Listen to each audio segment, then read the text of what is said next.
CBS 뉴스는 CBS 홈페이지 cbs.co.kr이나 노코뉴스 홈페이지 노코뉴스.co.kr, 스마트폰 애플리케이션과 팟캐스트를 통해 다시 보고 들으실 수 있습니다. 이어서 부산 소식입니다. 허위 입원 환자 수백 명을 만들어 요양급여를 받아낸 병원 사무장과 보험금을 타낸 환자 수백 명이 경찰에 붙잡혔습니다. 해당 병원의 사기 행각에 10년 동안 부당하게 지급된 보험금은 100억 원에 달했습니다. 송호재 기자입니다. 지난 4월 부산 서구 A병원에서 여성 환자가 검사를 받은 뒤 입원 수속을 받습니다. 입원 환자로 등록까지 했지만 여성은 병실로 향하지 않고 병원을 그대로 빠져나갑니다. 이후에도 마찬가지로 입원 등록만 하고 실제 입원은 하지 않는 환자가 계속 목격됩니다. 금융감독원과 보험사는 A병원의 입원 병상은 23개에 불과하지만 하루 입원이 58명에 달했던 점을 수상하게 여겨 경찰에 이 사실을 알렸습니다. 경찰이 확인한 결과 A병원 대표 B씨는 2009년부터 의사 2명의 면허를 빌려 사실상 사무장 병원을 운영하면서 무려 466명의 허위 입원 환자를 만든 것으로 드러났습니다. 가짜 입원 서류를 만들고 받아 챙긴 요양급여는 무려 50억 원에 달했습니다.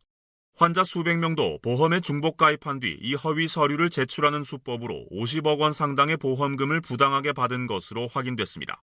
경찰 조사 결과 A병원은 실제 입원 전 검사를 거쳐 병원 진료 기록까지 만드는 수법으로 의심을 피해온 것으로 드러났습니다. 경찰 관계자입니다. 엑스레이 영상 자료 등 혈액 검사, 입원 검사를 비롯한 진료 기록부 처방 내역 등 허위 기록을 꼼꼼히 만들어 장기간 범행이 이루어질 수 있었습니다. 하지만 경찰이 압수수색을 벌이는 등 수사를 본격화하자 결국 지난 6월 문을 닫았습니다. 부산경찰청은 보험사기방지 특별법 위반 등 혐의로 B씨를 구속하고 의사 2명과 환자 466명을 불구속 입건했습니다. CBS 뉴스 송호재입니다.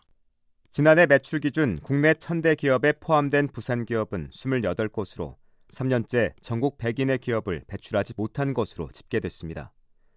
특히 수도권 집중이 가속화하면서 부산 기업의 총 매출액이 인천의 반토막 수준까지 떨어지는 등 격차가 더 벌어져 고부가 가치 신성장 산업을 키우기 위한 정책과 인프라가 시급한 상황입니다. 김혜경 기자가 보도합니다. 수도권 블랙홀로 부산 기업이 맥을 못 추고 있습니다. 부산상공회의소가 금감원 전자공시 시스템을 토대로 지난해 매출액 기준 전국 1000대 기업을 분석했더니 이름을 올린 부산 기업은 28개에 불과했습니다. 전년에 비해 한 곳이 늘었지만 3년째 30곳 이하를 밑돌고 있습니다. 조사 이후 가장 많았던 2008년에 비하면 절반 수준으로 쪼그라들었습니다.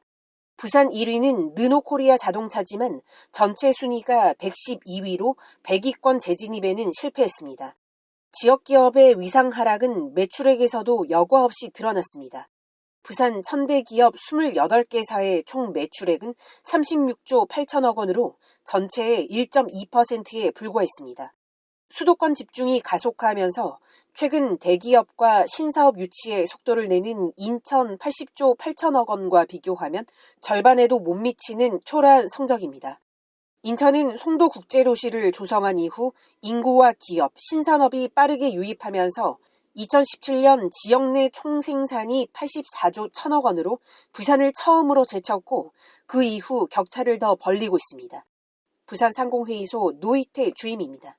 부산의 산업구조를 보면은 전통 제조업이나 서비스업 중심이라서 고부가가치 신성장 산업의 비중이 낮습니다. 또 성장 모멘텀이 약하기 때문에 수도권, 특히 인천과의 격차가 점점 벌어지고 또 제2센텀을 차질 없이 추진해 첨단 산업을 유치하고 주력 기업들이 새로운 사업에 진출할 수 있도록 제도적 뒷받침도 필요합니다. CBS 뉴스 김혜경입니다.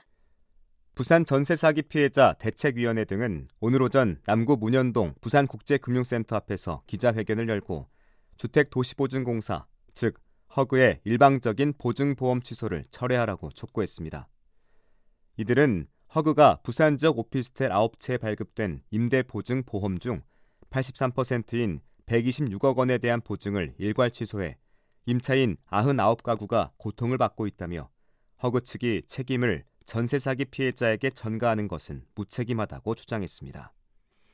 이에 허그 측은 임대인이 요구사항에 맞춰 신청한 보증 서류에 추후 허위가 발견될 경우 보증을 취소하거나 이행을 거절할 수밖에 없다고 해명했습니다. 부산시가 전세 사기 피해 임차인을 대상으로 실시하고 있는 전세 사기 피해 원스톱 지원을 강화합니다. 먼저 시청 내 전세 피해 지원센터를 찾는 피해 임차인이 주택도시보증공사의 주택도시기금 대출 상담을 원스톱으로 받을 수 있도록 했습니다.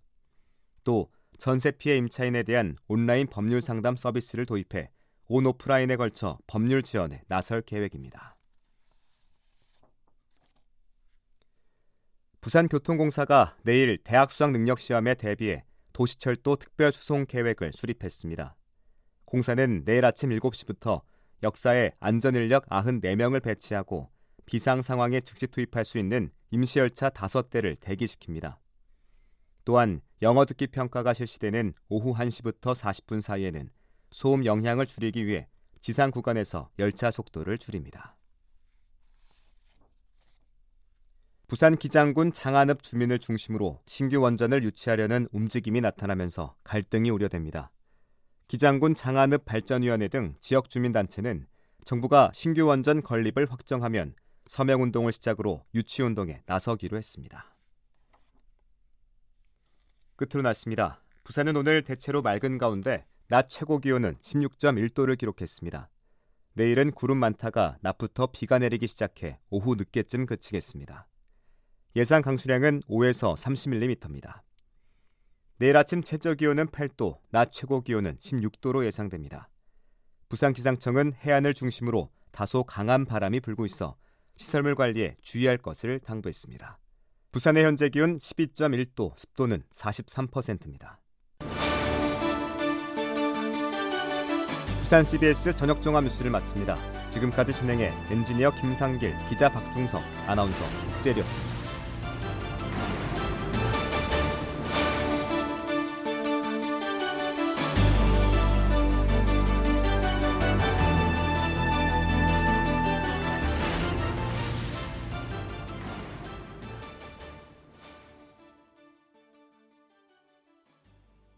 CBS